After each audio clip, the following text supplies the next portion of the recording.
je vous demande pardon. Vous savez, parfois on peut faire des erreurs, parfois on peut, quand on communique comme ça, alors qu'on est nous-mêmes en train de grandir, on peut faire certaines erreurs. Et aujourd'hui, moi, j'estime en avoir fait une que je vous ai partagée. Et ça touche à un point essentiel, crucial de notre rôle et ce que Christ nous a appelé à faire. Nous sommes des évangélistes, nous sommes des missionnaires. Il nous a envoyés pour faire certaines choses et je pense que je ne vous ai pas communiqué de la bonne façon ce que Christ nous appelait à faire. Donc aujourd'hui, je fais mon mea culpa. Je n'hésite pas à le faire parce que c'est important d'être humble et quand on vient de se faire reprendre comme je me suis fait reprendre par Christ et qu'on a une nouvelle révélation, ben c'est important de la partager. Donc voilà, je vous demande pardon et maintenant je vais vous expliquer ce que Christ m'a révélé et ce à quoi Christ nous appelle. Voilà.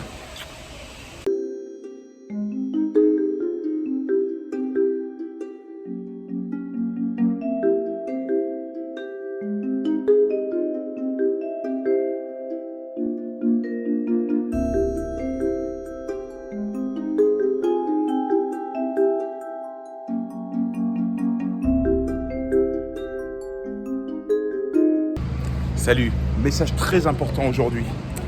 Je vais vous faire mon témoignage parce que je pense que quand on veut faire passer un message, c'est toujours bien de faire un témoignage directement, de parler avec le cœur et pas forcément en s'appuyant que sur les textes bibliques. Mais évidemment, tout ce que je vais vous raconter est un fruit de la parole, d'accord ? Est un fruit que la parole m'a transmise et qui me permet aujourd'hui de vous en parler. Alors, aujourd'hui, je suis à Madrid et pendant quelques jours, là, je vous ai pas trop fait de vidéos. Je vous partage un peu les vidéos notamment de François Gambin parce qu'on est en train de créer quelque chose sur la lettre Tav qui va être vraiment plus consistant encore qu'avant. C'est-à-dire que j'ai eu à cœur vraiment de créer une école de disciples. C'est ce qu'on a fait à Martigues là pendant ce qui s'apparentait à un kickstart, mais c'est pas vraiment un kickstart. C'était vraiment un événement pour équiper les disciples. Et moi, c'est ce que j'ai vraiment à cœur, que le Seigneur m'a mis à cœur, c'est de donner des outils concrets pour que les disciples qui veulent suivre Christ puissent le suivre avec les bons outils. Donc, c'est-à-dire les bons outils, c'est-à-dire déjà la parole, très important, mais aussi une bonne doctrine. Et savoir que ce que nous sommes appelés à faire est quelque chose d'assez différent que ce qu'on fait aujourd'hui généralement dans les églises chrétiennes, parce qu'il y a un réveil qui est nécessaire. Et ce réveil-là n'est pas encore partout. Qu'est-ce qu'une église vivante ? Voilà, c'est ça un petit peu que j'avais à cœur de partager et c'est ce qu'on va faire prochainement. Donc je vous invite vraiment à suivre les enseignements qu'on va partager parce que les enseignements notamment de François Gambin sont vraiment, je pense, de l'or en barre. Beaucoup ont été équipés, beaucoup ont été encouragés et beaucoup ont même changé de paradigme en suivant ces enseignements, moi le premier. Donc écoutez, voilà, même si le premier enseignant qui est important, c'est le Saint-Esprit. Un bon enseignant, je pense, vous dira toujours de se référer au Saint-Esprit avant de se référer à lui-même. Donc c'est ce que je fais aujourd'hui. Je vous dis que ce qu'on vous partage ici, je pense que c'est important parce qu'on partage comme un grand frère partage à un petit frère, ou un petit frère partage à un grand frère, peu importe. Donc c'est important ce qui se passe ici comme enseignement et je vous encourage vivement à les suivre. Mais quoi qu'il arrive, ce que je vous encourage en premier à faire, c'est de suivre les enseignements du Saint-Esprit. Parce que vous n'avez besoin de personne finalement pour assimiler les informations que le Seigneur a pour vous. Vous avez besoin de la parole et de la révélation de cette parole, c'est-à-dire l'esprit. C'est pour ça qu'on dit qu'on est né d'eau et d'esprit. Mais ça, c'est encore autre chose. Mais en gros, l'eau, c'est vraiment la parole. La parole est c'est toujours une référence à l'eau. Et l'esprit, c'est la révélation de cette parole. Donc c'est passer du logos à la rhéma, c'est naître d'eau et d'esprit, même si évidemment il y a beaucoup de choses derrière, parce qu'on parle aussi du baptême, on parle de la nouvelle naissance, on parle de plein de choses. Mais symboliquement, on ne se trompe pas en disant que l'eau et l'esprit, c'est la parole et sa révélation. Donc voilà, aujourd'hui je vais vous faire vraiment ce témoignage de ce qui m'est arrivé. Au début de mon ministère, j'ai vraiment eu à cœur les âmes, c'est-à-dire d'aller parler aux âmes dans la rue, d'aller les exhorter, leur dire qu'ils avaient un Dieu qui les aimait, leur partager ce que moi j'avais vécu personnellement avec le Seigneur, et évidemment aussi toute cette vie accompagnée de puissance, c'est-à-dire les miracles qui suivent ceux qui imposent les mains aux malades, etc. Donc moi, ce qui s'est passé, c'est que j'ai eu vraiment le feu très très rapidement. Et je me suis mis à sortir dans la rue. On a fait un kickstart avec certains d'entre vous qui s'est très très bien passé. On a eu vraiment de beaux fruits pendant ce temps-là. On était à Martigues. Et quand on était à Martigues, pendant cette semaine où on y était, d'abord le matin, généralement, on parlait de l'évangile. On recevait un bon enseignement de plusieurs enseignants qui étaient là pour nous encadrer. Et ensuite, l'après-midi, on sortait tout simplement dans la rue pour aller prêcher aux nations. Alors ça, les amis, il faut savoir que c'est notre rôle principal. Notre rôle principal, qu'est-ce qu'a dit Jésus avant de partir? Il a dit « Je vous envoie ». Et à chaque fois, à plusieurs reprises, il nous dit « Je vous envoie ». Il ne nous dit pas « Je vous instruis, je vous garde pendant 2-3 semaines dans votre chambre secrète. » Non, il dit « Je vous envoie ». Donc le Seigneur nous envoie souvent en grandes eaux.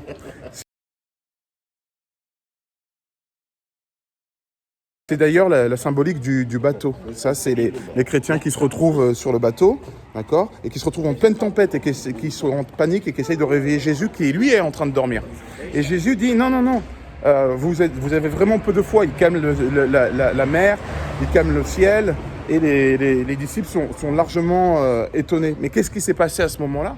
C'est que Jésus dit que il faut aller en pleine eau, mais ne pas paniquer dans l'eau. C'est très différent. Avoir la foi, c'est quoi?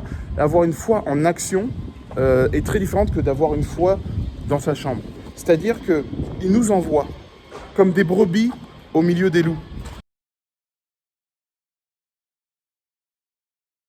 Ça ne veut pas rien dire, ça. Ça veut dire qu'il nous envoie, on n'est pas prêt. De toute façon, on n'est pas des loups. Il ne nous enverra jamais. Il ne nous a pas dit « Je vous envoie comme des loups au milieu des loups. Pour l'instant, vous êtes des brebis, mais un jour, vous deviendrez comme des loups et là, vous serez prêts. » Non. Il nous dit tout de suite « Je vous envoie. Allez-y. » Pourquoi il fait ça? Parce qu'il nous a équipés d'une arme massive et absolue, c'est le Saint-Esprit. Donc, quand il nous dit qu'il nous envoie, il ne nous demande pas notre avis, il ne nous demande pas du temps, il ne nous demande pas de comprendre. Il nous dit « Je vous envoie ». Nous sommes des missionnaires avant tout. Jésus était un missionnaire avant tout. D'accord? Alors, évidemment, il y a des temps où on doit passer dans sa chambre secrète, des temps où on doit s'instruire, des temps de parole, des temps de communion fraternelle, qui est très important, je le répète ça toujours. Il faut vraiment avoir d'autres disciples à ses côtés pour pouvoir être bien équipé, bien encouragé, et pour pouvoir s'échanger des témoignages comme ça et se porter les uns les autres. Mais ce qui est très important, c'est d'avoir une communion fraternelle, des gens avec qui partager ce qu'on fait, des gens qui vont pouvoir nous dire « Ah, ça, tu vois, tu es en train de faire quelque chose, mais moi, je l'ai déjà vécu et je te conseille pas parce que j'ai déjà subi cette erreur. » Des gens qui vont pouvoir vous faire gagner du temps, qui vont pouvoir partager la parole, et ces paroles vont être importantes le jour où peut-être vous aurez des difficultés, car ces paroles, ce seront les seules choses qui vous resteront quand vous serez en pleine tempête. Mais toutes ces choses-là, c'est évident qu'il faut les avoir, la communion fraternelle, l'église, des temps de parole, des temps de prière. Il faut être... Dieu nous dit que ceux qui sont utiles, ceux qui sont fidèles dans les petites choses, il nous en donnera de plus grandes. Il faut être fidèle dans ces petites choses, d'accord? Les petites choses de l'écriture, c'est-à-dire rentrer en obéissance et pouvoir montrer que nous sommes friands de ces enseignements et que nous sommes friands de tous ces... De tout ce qu'il nous donne à faire, c'est-à-dire rendre grâce avant le dîner, des choses simples, etc. Mais une des premières choses qu'il faut faire, c'est sortir.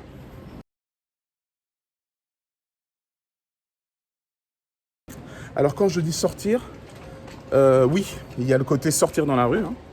Il y a le côté sortir dans la rue, mais pas que. C'est aussi sortir de son mutisme, sortir quand on est au travail, sortir quand on est à l'école, sortir quand on est là-dedans. Alors, sortir en sagesse, évidemment. On n'est pas de ces prédicateurs avec une grosse pancarte qui dit l'apocalypse approche, réfugiez-vous, pardonnez vos péchés, etc.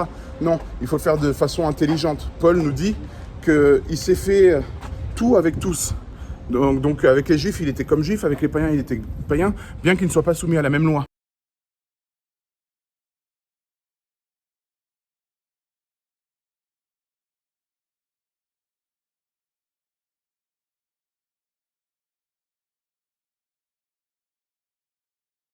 Mais il y a un travail de communication, de communicant, quand on annonce l'évangile. C'est très important. Alors moi, mon témoignage, après cette introduction, je dirais qu'il est assez simple. Au début, donc j'avais le feu. J'avais vraiment à cœur d'aller parler de l'évangile à ceux qui ne le connaissaient pas encore. Et je sortais. Il y avait ce kickstart là, on avait le feu. Plusieurs avaient le feu, on organisait des petites sorties, on allait dans les parcs et on avait de bons fruits. Et ça, moi, c'est la première chose que je voudrais dire, c'est que souvent, on se dit, est-ce que je dois faire ça ou est-ce que je ne dois pas faire ça? Et bien, une des premières choses qu'il faut regarder, c'est est-ce que Dieu me valide?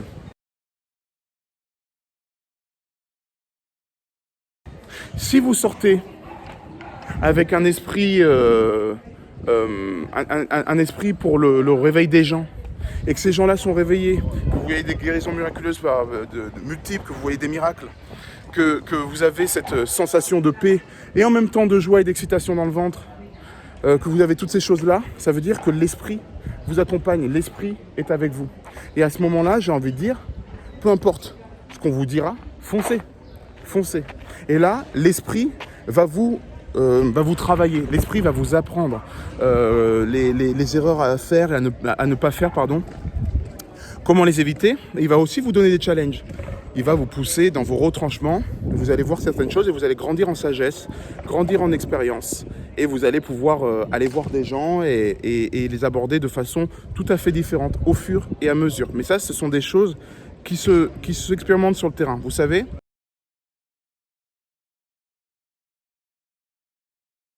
il y a plusieurs types de chrétiens, mais je dirais que dans les chrétiens vivants, quand je dis vivants, c'est ceux qui écoutent les évangiles, qui ont une bonne doctrine, qui ne sont pas religieux, je dirais qu'il y a deux types de chrétiens. Il y a ceux qui restent vraiment à l'écoute de l'esprit et qui ne bougent pas tant que l'esprit n'a rien fait. Et il y a ceux qui vont, en étant attentifs à l'esprit, évidemment, et qui apprennent sur le terrain et qui grandissent sur le terrain. Et cela porte d'excellents fruits. C'est ce qu'on voit un peu dans The Last Reformation. On voit que quand quelqu'un est guéri, quand quelqu'un est baptisé dans le nom de Jésus comme baptisé d'eau, tout de suite, qu'est-ce qu'il fait? Et même avant d'être baptisé d'eau d'ailleurs, tout de suite, qu'est-ce qu'il fait? Il va dans la rue et il prie pour les gens, et les gens sont guéris, et il est tout de suite mis dans le bain. Et ensuite, ils sont poussés la plupart du temps à continuer à travailler dans la rue. Pourquoi? Parce que nous sommes des missionnaires. Jésus dit, je vous envoie. Donc quand j'étais dans cette dynamique, tout ça, très vite, j'ai eu à cœur, vous vous rappelez, cet été, de rentrer dans ma chambre secrète. Mais ça n'était pas que de mon propre fait, c'était aussi parce que je voyais plusieurs frères et sœurs qui eux-mêmes rentraient dans leur chambre secrète et qui eux-mêmes avaient une vie vraiment dans l'esprit, où ils étaient vraiment à l'écoute et où vraiment ils se disaient non, il faut d'abord qu'on grandisse, il faut d'abord que tu grandisses, il faut d'abord que les gens grandissent pour pouvoir, avant d'aller vraiment dans la rue. Le problème de ça, c'est que moi, j'ai pris vraiment au pied de la lettre et je me suis dit, j'arrête de sortir, j'arrête de me mettre, d'aller dans la rue, parce qu'en plus de ça, on m'avait un peu fait miroiter certains dangers, comme le danger que le diable, évidemment, se rebelle contre vous. Les dangers, c'est que ça peut apporter des problèmes dans votre famille, donc d'abord, il fallait régler les choses avec votre famille, ce qui est un très bon conseil d'ailleurs. Je vous conseille que, avant de sortir dans la rue, assurez-vous que dans votre maison ça va bien, parce que c'est dangereux de sortir dans la rue pour s'échapper de son quotidien, pour s'échapper de son école. Je vais bouger parce qu'il y a un chien qui apparemment, enfin des maîtres qui aiment bien faire aboyer leur chien. Donc il y a tous ces dangers-là qui sont là, mais ce sont des faux dangers en réalité. Pourquoi? Parce que Dieu, Jésus lui-même, nous dit bien qu'il nous envoie, encore une fois, mais il ne nous envoie pas seul, il nous envoie avec le consolateur, il nous envoie avec l'esprit et sa puissance, il nous envoie avec celui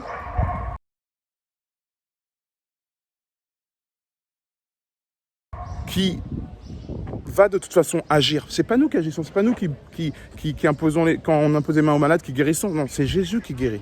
C'est pas nous qui, quand on parle, touche les cœurs et convainc. C'est le Saint-Esprit qui convainc.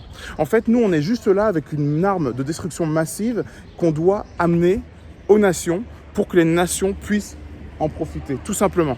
Donc, en réalité, on a tendance à se dire non, il faut que je sois mieux armé, il faut que je sois mieux armé, il faut que je sois mieux armé. Non, vous êtes parfaitement armé. En revanche, ce qui est important, c'est de grandir en sagesse. Donc, à ce moment-là, il faut se blinder, avoir une foi inébranlable, c'est-à-dire lire la parole, parce que la foi vient de ce que l'on entend, et ce que l'on entend vient de la parole de Dieu. Donc, quand vous avez votre Bible, quand vous accrochez à Christ, quand vous avez un cœur justement à évangéliser, mais que vous avez un cœur qui est soumis à Christ, qui est soumis à l'Esprit, qui dit « Seigneur, j'y vais, mais je te demande quoi faire, je te demande où aller », à ce moment-là, de toute façon, l'Esprit vous protège, l'Esprit est avec vous, et vous n'allez pas subir le diable. Le diable a été mis en spectacle. Le diable n'a aucune puissance contre vous. La seule puissance que le diable a contre vous, c'est celle que Dieu lui permet d'avoir contre vous, ou celle que vous lui accordez, évidemment. Mais le diable n'a de pouvoir que celui qu'on lui accorde. Donc, quand je sortais dans la rue, effectivement, j'ai eu des petites attaques. J'en ai eu même pas mal, mais finalement, avec le recul, ces attaques, elles étaient moindres. Et surtout, ces attaques, même si elles étaient très puissantes, très méchantes, eh ben, en réalité, elles étaient complètement atténuées par le Seigneur. Et je sais que je n'en ai eu qu'un dixième parce que le Seigneur voulait me montrer que, ah, attention, tu leur plais pas, donc c'est un bon signe. Mais en même temps, ne te fais pas avoir en faisant ça, ne te fais pas avoir, voilà, continue ce que tu fais, mais tranquillo, ne va pas parler de ça aux gens, ne va pas exhorter les gens avec trop de verve, ne va pas vexer tes frères et tes sœurs en faisant ça. Non. Et il m'apprenait la sagesse et il m'apprenait toutes ces choses-là. Moi, j'ai fait une erreur. Et cette erreur, je vous la partage, c'est que je suis rentré dans ma chambre secrète à 100%. Je ne pense pas, c'est même pas que je ne pense pas, c'est que je ne crois pas que Dieu veuille qu'on rentre comme ça dans notre chambre secrète et qu'on s'isole. Non, Dieu veut qu'on entende sa parole, qu'on l'applique sa parole, qu'on sorte, d'accord ? Et qu'ensuite, on soit attentif à ses enseignements et qu'on lui obéisse, qu'on aille plus loin et qu'on marche plus loin et qu'on fasse les choses en ordre. Donc, quand j'ai reçu vraiment cette révélation que je vais aller dans cette chambre secrète, j'ai arrêté complètement d'aller dans la rue. Du coup, je suis rentré en déséquilibre total. L'équilibre, c'est quoi ? C'est de sortir. Alors, je dirais même, je vais vous le refaire dans l'ordre. L'équilibre total, c'est quoi ? C'est de lire votre Bible, de prier, de demander au Seigneur où est-ce qu'il veut qu'on aille. Une fois qu'on a reçu l'endroit où il veut qu'on aille, tout ça, on y va. Si on ne reçoit rien, on y va. Peu importe. Parce que le Seigneur, parfois, on le voit avec Abraham. Abraham, parfois, il lui disait « Qu'est-ce que je dois faire ?» Dieu lui répondait. Mais parfois, il disait « Qu'est-ce que je dois faire ?» Et Dieu ne répondait pas. Donc, Abraham avançait par la foi. Et c'est ça aussi la foi. Dieu, parfois, il nous dit « Tu vas avancer là, tu vas faire ci, tu vas faire ça. » Mais parfois, il nous dit « À toi de voir. Montre-moi si tu as compris les leçons que je t'ai données. Je te regarde. » Donc, on doit avancer aussi par la foi. Ça ne veut pas dire par nos propres forces, mais ça veut dire par la foi. Parfois, on ne reçoit rien. Parfois, on n'a pas de confirmation. Et alors, dans ce cas-là, on va choper notre surprise parce que Dieu a placé un trésor, Dieu a placé une surprise quelque part. Et c'est à nous d'aller le découvrir ça. L'équilibre, c'est donc commencer à lire sa Bible, demander au Saint-Esprit quoi faire, et ensuite aller et marcher par la foi. Et quand on marche par la foi, on doit aller proclamer l'Évangile. Les erreurs que moi je faisais à l'époque, c'est que quand j'allais essayer de convaincre les gens par mon intelligence. Or, ce n'est pas par notre intelligence qu'on convainc, parce que c'est l'Esprit qui convainc.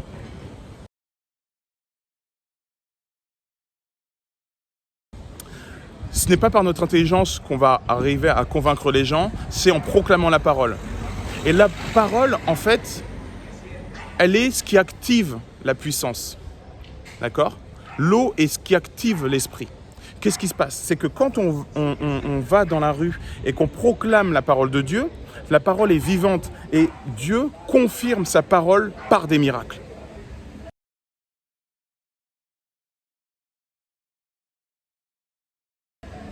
Et c'est ce qui s'est passé en réalité dans Marc 16, 17, on le voit, Marc 16, 20, pardon, on le voit, il avance, Jésus leur dit « Je vous envoie », les gens avancent pour proclamer la parole. Et ensuite, la parole est confirmée par des miracles. Parce que Dieu veut montrer aux gens que ce que disent leurs enfants, ce que disent ces ambassadeurs est réel. Et pour ça, il a trouvé une solution, c'est le miracle, c'est la puissance de l'esprit, c'est les miracles en action, tout simplement. Donc en réalité, il y a plusieurs options et on fera sûrement des cours très pratiques sur comment parler dans la rue, les erreurs à faire, les erreurs encore une fois à ne pas faire, les conseils que je peux vous donner. Mais il y a vraiment une chose qui est importante, c'est l'équilibre. C'est un moment, exactement comme Jésus. À un moment donné, Jésus, le matin et la nuit, il allait prier, il était un moment avec le Père. Donc ça, c'est la chambre secrète. Ensuite, il a mené parmi les nations.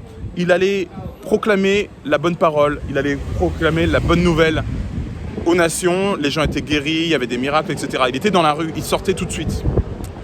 Lui et ses disciples.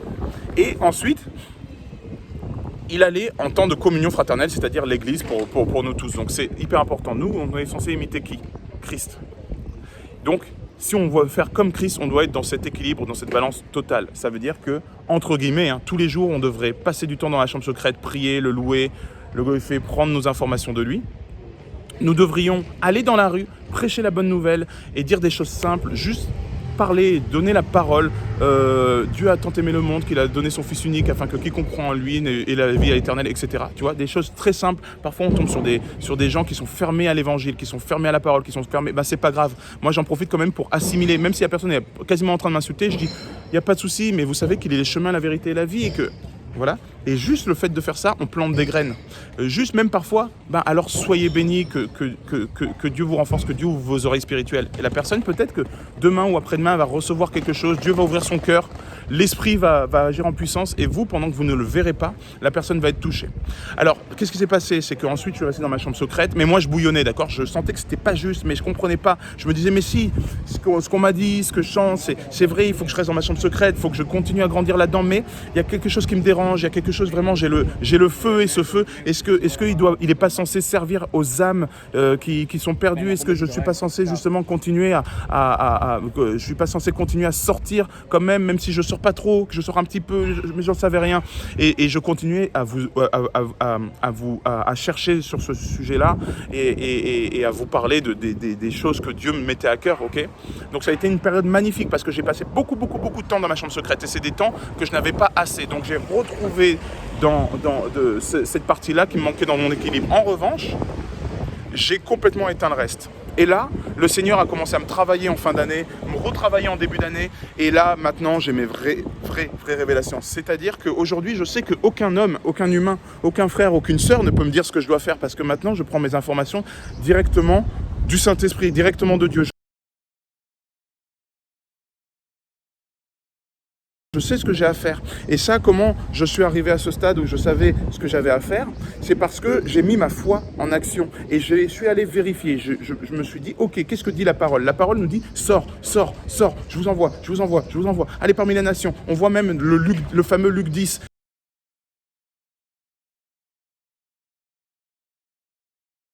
Il envoyait ses disciples 2 par 2, sans ses sandales, aller chercher des hommes de paix dans les villages, aller proclamer la bonne parole, et ça même avant que Jésus soit parti. Donc, il y avait beaucoup de choses, même les disciples, vous vous rappelez, avec l'enfant possédé, épileptique, etc.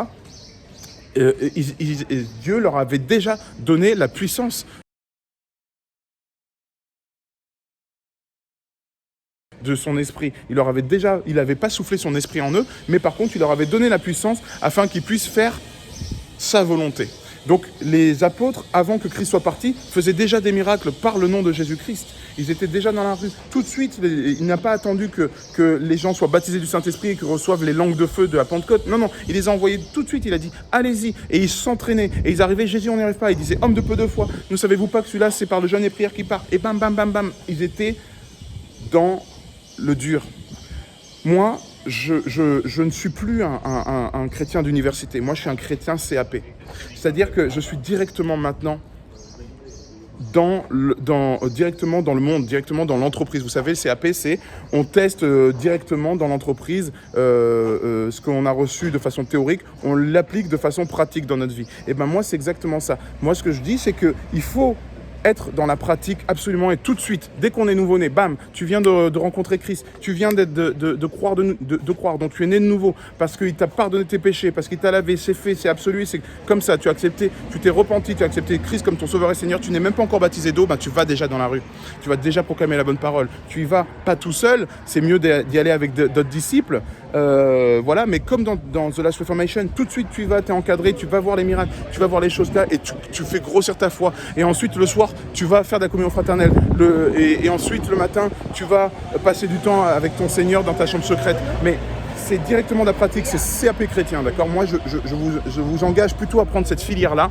Parce que cette filière, non seulement est efficace, mais en plus de ça, c'est vraiment aligné à la parole. La parole, encore une fois, ne nous dit pas de faire les pharisiens, d'aller dans le temple, d'aller prier pendant des heures, de passer 1 an, 2 ans, 3 ans de préparation avant de sortir. Non, non, non, non. Non, non. La Bible nous dit, sors tout de suite, va dans les grandes eaux, va en pleine tempête. Quoi qu'il arrive, je suis avec toi et tu n'as pas à paniquer, je suis avec toi.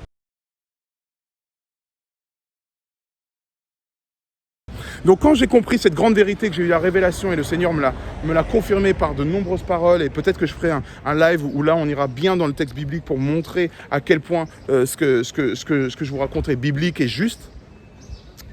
Mais quand j'ai eu cette révélation, qu'est-ce qui s'est passé? En fait, il y a eu le séminaire à Martigues, le 2e, saison 2022. Et là, on est sorti dans l'après-midi. Et je me suis rendu compte d'une chose qui m'a vraiment touché. Je le savais déjà, parce que j'avais déjà expérimenté maintes fois. Mais là, on était une quarantaine ou 45. Et on est tous sortis dans la rue. Et après, on a fait, le lendemain, on a fait le témoignage de ce qui s'était passé dans la rue. Et là, on s'est rendu compte que si on additionnait toutes les personnes qui ont été touchées pendant ce truc-là, on avait peut-être une dizaine de conversions potentielles et une vingtaine de miracles peut-être, et des gens qui ont été touchés en masse. Donc au moins une trentaine de personnes vraiment touchées par le Seigneur. Quelques-uns qui n'ont rien reçu, c'est pas grave. Imaginez si tous on sortait, qu'on faisait 30 disciples chacun. En un mois. Un disciple par jour. Regardez, le réveil de Souza, c'était le réveil pentecôtiste qui s'est passé en 1920, 30, je ne sais plus exactement. Mais bon, début du 19e siècle, du 20e siècle, pardon. Qu'est-ce qui s'est passé? Réveil de Souza, ils étaient 20. Ils ont décidé de faire un réveil de la Pentecôte. C'est-à-dire qu'ils se sont mis en jeûne pendant 10 jours dans une chambre pour pouvoir faire venir le Saint-Esprit. Qu'est-ce qui s'est passé? Ils n'ont même pas attendu 4 jours que les gens étaient touchés. Les gens qui rentraient dans la maison, ils tombaient sous la puissance de Dieu. Ils se mettaient à prier en langue. Ils étaient convaincus de péché. Il se passait plein de trucs comme ça. Et qu'est-ce qui s'est passé ensuite? De 20, ils sont passés à 650 millions. 650 millions, c'est les chiffres officiels d'aujourd'hui. Et je prétends que si 650 millions de personnes faisaient juste 10 conversions dans sa vie, juste 10 conversions, juste, ils allaient prêcher aux gens et ils allaient arriver à avoir 10 conversions, la terre entière serait chrétienne. Donc, c'est bien dans la rue que ça se passe. C'est pas que par les prières. Seigneur, je veux un réveil. Seigneur, je veux un réveil. Seigneur, envoie des ouvriers pour ta moisson. Seigneur, envoie... Non, non, non. Le Seigneur dit, oui, prie pour qu'il y ait plus d'ouvriers dans la moisson. Mais toi, moi, je prie pour que toi, tu sois envoyé. Parce que qu'est-ce qu'il allait faire Jésus à la droite du Père? Le mystère, c'est que Jésus est allé à la droite du Père pour prier, pour intercéder pour nous. Il prie toute la journée pour chacun d'entre vous, afin que vous vous leviez et que vous alliez faire des disciples.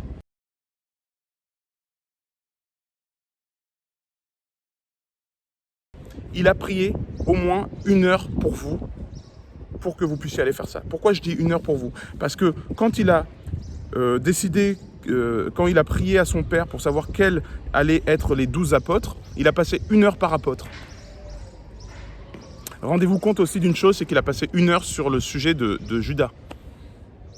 Donc ça ne veut rien dire, ça ne veut pas dire que vous êtes prêt ou pas prêt, tout ça. C'est que Dieu, si vous avez à cœur d'évangéliser, si vous avez à cœur de porter sa parole, si vous avez à cœur vraiment de faire de lui votre sauveur et Seigneur, c'est que Jésus a prié au minimum 1 heure pour vous, afin que vous soyez équipés, envoyés, fortifiés, que vous puissiez faire sa volonté.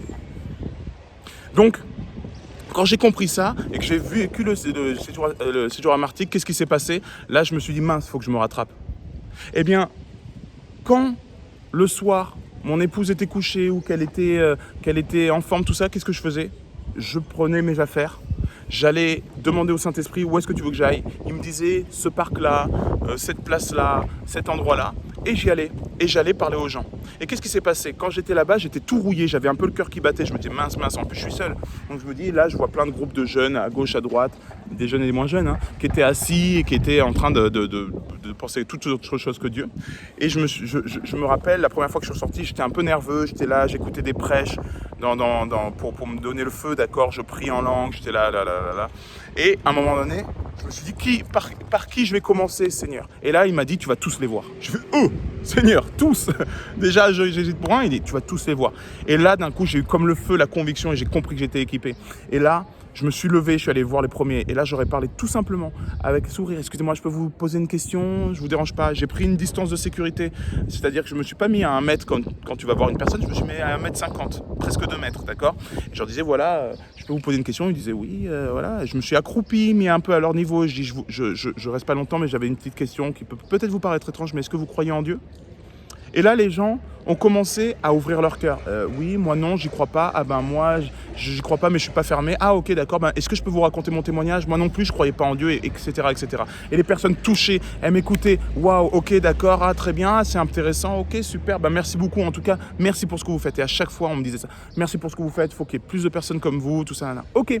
Et ben là, je vais à une deuxième personne. Je vais voir la deuxième personne. Et là, je suis chaud, d'accord. J'ai la foi. Et je dis, excusez-moi, je peux vous poser une petite question? Je vous dérange pas? Ok. Là, je suis en train de voir tous les groupes du parc parce que j'ai une question à leur poser. Déjà, est-ce que vous croyez en Dieu? Ah ben moi, pas vraiment, tout ça. Ok, d'accord. Ben moi, je vais vous parler en fait de mon témoignage. Voilà ce que j'essaie d'expliquer aux gens, c'est qu'ils ont un papa céleste qui les aime. Et ce Dieu, vous voyez, le Dieu de l'univers. Ah mais moi, je pense pas que... Oui, ben je comprends, mais moi, voilà mon expérience. Voilà ce que j'ai vécu. Voilà ce que j'ai compris. Et voilà ce que j'aimerais vous partager. Évidemment, c'est juste un échange, hein. J'essaie pas de vous convaincre ou quoi que ce soit, mais c'est juste, je voulais partager ça avec vous parce que je pense que c'est suffisamment important parce que moi, ça a transformé ma vie. Bam, ok, merci, c'est génial. Oui, moi, ma petite fille, elle est malade. On peut prier pour votre petite fille? Boum, la personne est émue, presque en pleurs. Elle dit, bah merci en tout cas, merci pour ce que vous avez fait, Raphaël. J'espère vous revoir bientôt. Ben moi aussi au ciel, ben oui, gloire à Jésus. Ah, ben, gloire à Jésus aussi. La personne d'un coup dit gloire à Jésus. Alors, au départ, elle se définissait comme à moitié athée. D'accord. Ensuite, je vais voir un troisième groupe et là, je tombe sur les petits jeunes. Ils sont en train de boire une bière et je parle avec eux et je tombe sur un poète et sur une jeune fille assez sympa musulmane et je leur parle et finalement, je finis par prier pour un poignet. Boum, le poignet est guéri. L'autre, elle dit, ah ben moi, alors dans ce cas-là, mon dos, boum, le dos. Ok, ben là, je commence à proclamer et continue à proclamer la parole et je me rends compte d'une chose. C'est que Dieu confirmait mes paroles par des miracles. Et je suis pas allé voir les gens en disant « Excusez-moi, vous avez mal quelque part ?» Ça, c'est l'approche de l'attaque à la hache. C'est une bonne approche aussi. Moi, je l'ai souvent fait et c'est cool. Mais là, j'avançais plus par l'esprit. Seigneur, qui je dois aller voir? Donne-moi un symbole, donne-moi un signe. Est-ce qu'un t-shirt rouge? Non. Un cheval, un logo de cheval, non, voilà. Et ça, quand j'avais ce genre d'informations, j'allais vers la personne. Mais parfois, je ne recevais rien. Parfois, ça me disait juste « Vas-y et va tous les voir. » Alors, j'allais tous les voir. Et ce soir-là, j'ai eu que des bons fruits, 100%. Toutes les personnes ont reçu Jésus, toutes les personnes ont été touchées et je proclame que toutes ces personnes seront sauvées au nom de Jésus-Christ. Le lendemain, je tenais pas. Ma femme était un peu KO parce qu'en ce moment elle est enceinte, donc elle allait se coucher. Et là, je me suis dit, j'ai une soirée pour moi tout seul. Est-ce que je vais regarder Netflix? Non. J'ai lu un peu ma Bible. Je suis parti à un endroit. Dieu m'a dit, va à tel endroit. C'était plus le même endroit.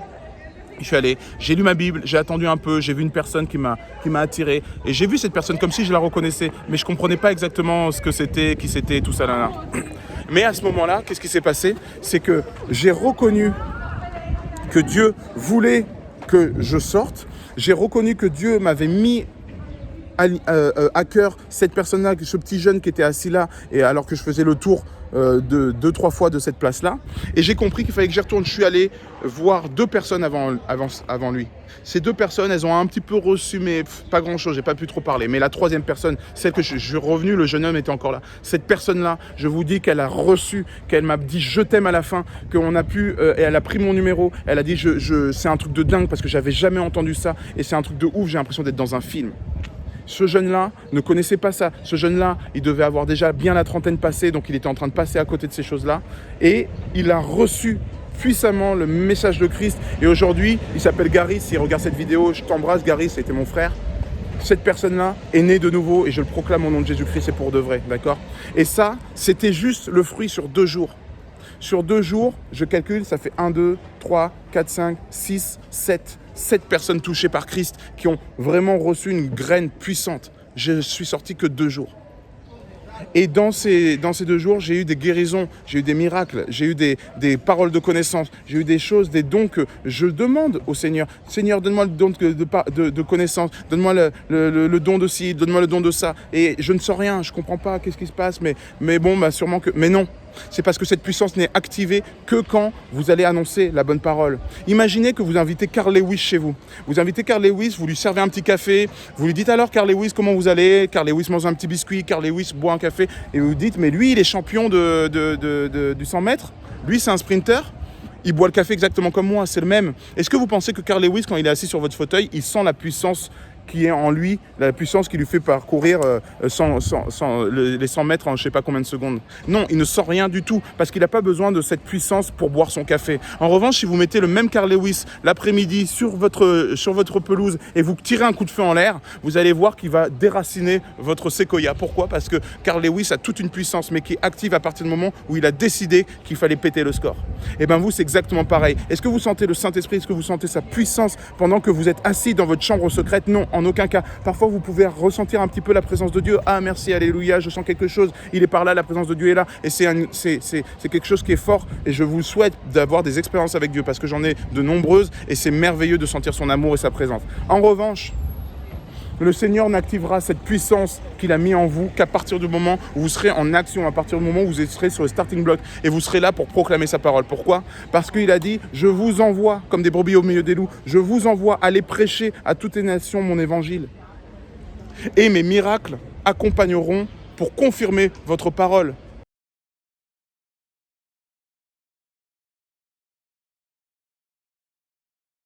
Comme Carl Lewis, la puissance de Carl Lewis, ses muscles et ses poumons s'activent pour confirmer sa course, pour confirmer son désir de gagner la course. D'accord? Donc c'est très très important de comprendre ça. C'est que nous ne sommes activés que quand nous en avons besoin. Nous n'avons pas besoin de paroles de connaissance quand nous sommes avec nos amis à table. À moins que nous soyons dans une optique déjà de leur parler de la parole. Mais sinon, ça ne sert à rien.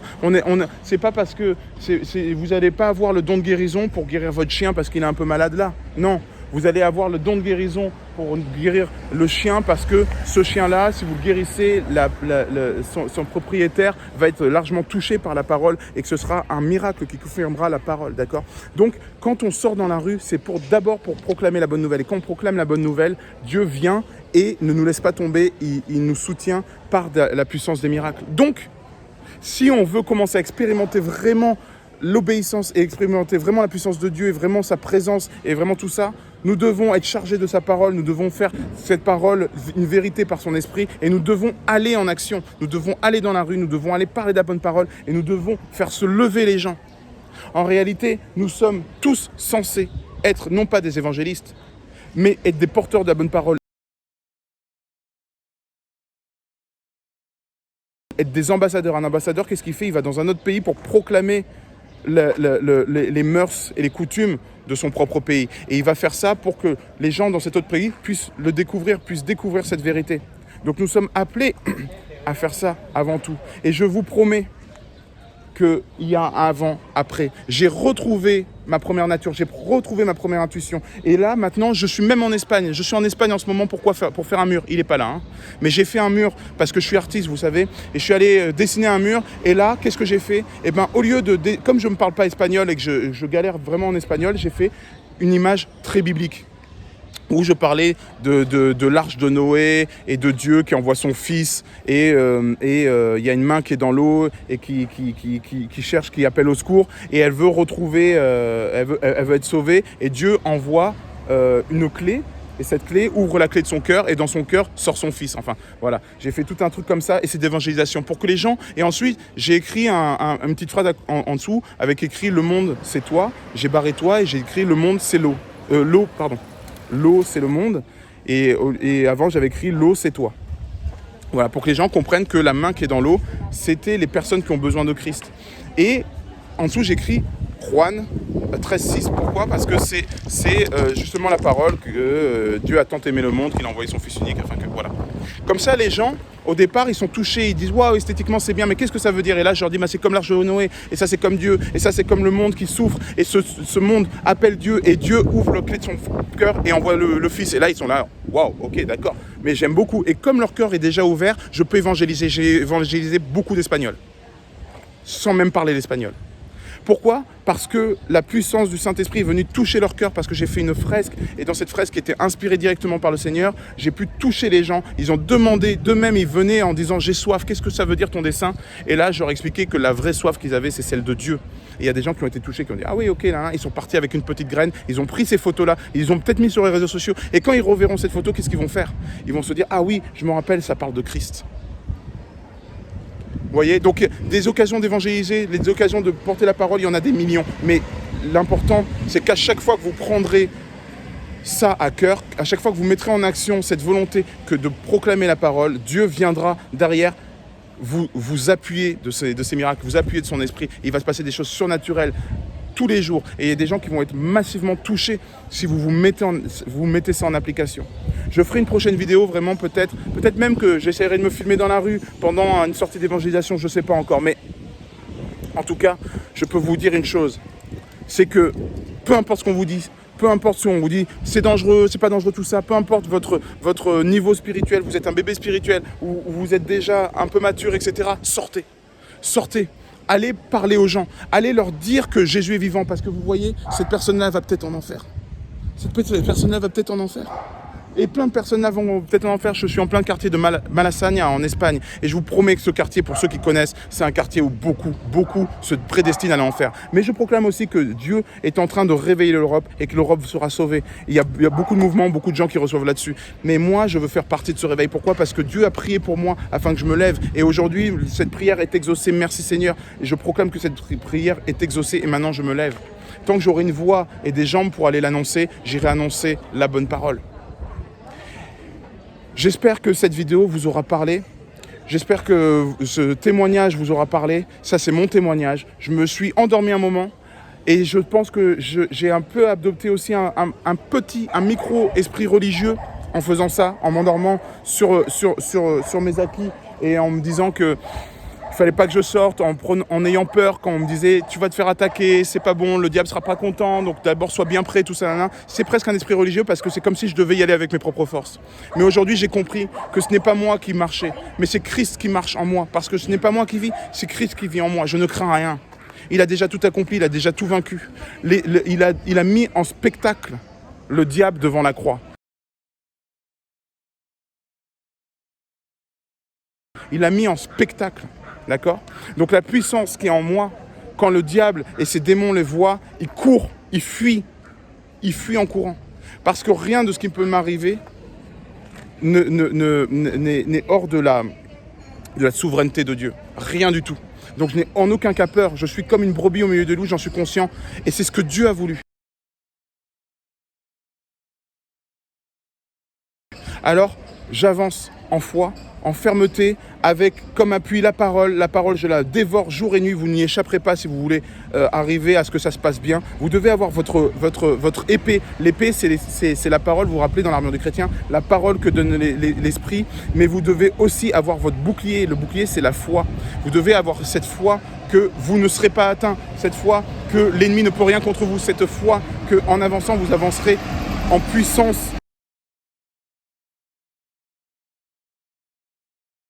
En révélation, en miracle, et que c'est la volonté de votre Père, c'est la volonté de Jésus. Il dit qu'ils sont beaux les pieds de ceux qui annoncent l'évangile.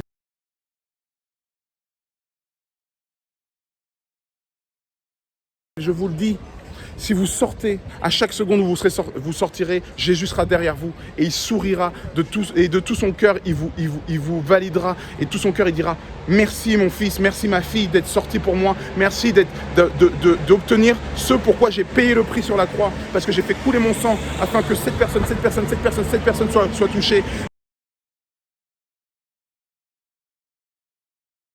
Mais si cette personne n'entend jamais parler de l'évangile, cette personne ne pourra jamais être touchée. Et je vous encourage vraiment à vous lever, à vous réveiller comme l'armée de Christ, parce que je vous rappelle qu'il est appelé l'Éternel des armées. Pourquoi? Parce que Jésus-Christ est venu comme un guerrier.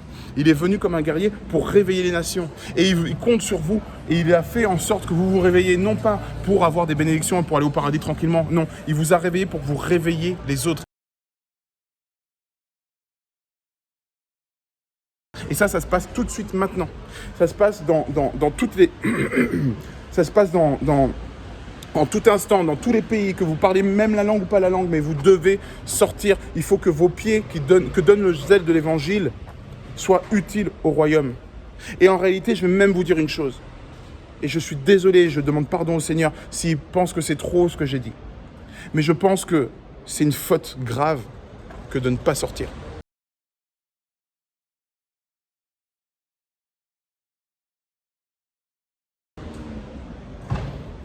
Je pense que c'est une désobéissance directe. Parce que quand il nous dit sortir, ce n'est pas une proposition, c'est un ordre. Et je pense que si on ne sort pas, il nous pardonne, il n'y a pas de souci. D'accord? Parce qu'on ne savait pas, il connaît nos cœurs, tout ça. Mais je pense que si on sort, il va nous montrer à quel point en fait on a perdu du temps. Et à quel point en fait on était fait pour sortir.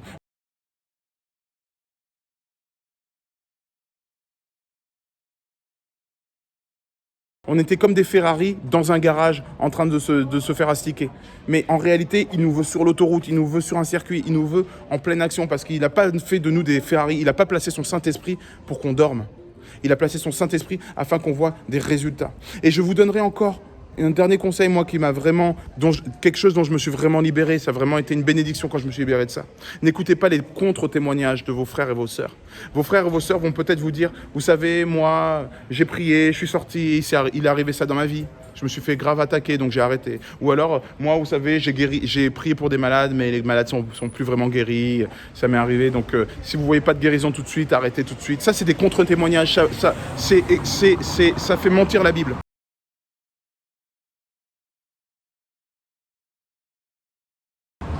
Et ça amène à un esprit religieux. Un esprit religieux, c'est quoi? C'est parler de la parole par le prisme d'un autre humain.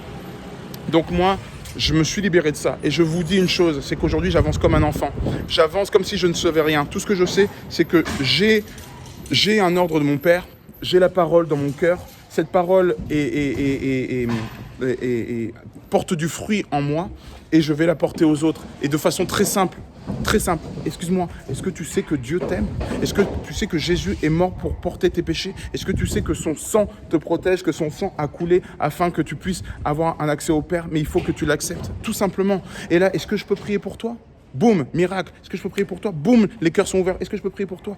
Et juste en faisant ça, mes amis, je vous le dis, si dans votre quotidien, vous le prenez à cœur, vous imaginez même pas le nombre de fruits que vous allez porter. Non seulement vous allez être accro, mais en plus de ça, vous allez être plein dans votre identité. Vous saurez qui vous êtes.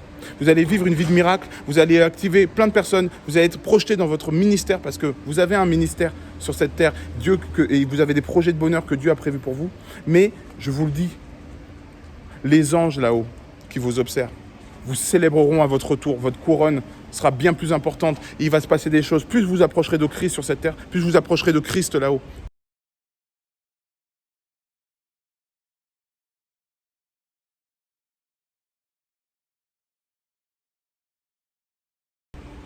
Et pour s'approcher de Christ, c'est en faisant sa volonté, en faisant son œuvre, d'accord, l'œuvre qu'il a prévue pour vous, que vous vous approcherez. Donc voilà, ça c'était un peu mon témoignage de ce qui m'est arrivé, mon témoignage d'évangéliste, témoignage d'une personne qui avait le feu, dont ce feu s'est éteint, mais qui a été rappelé à l'ordre puissamment par Christ et qui maintenant sort et fait des fruits.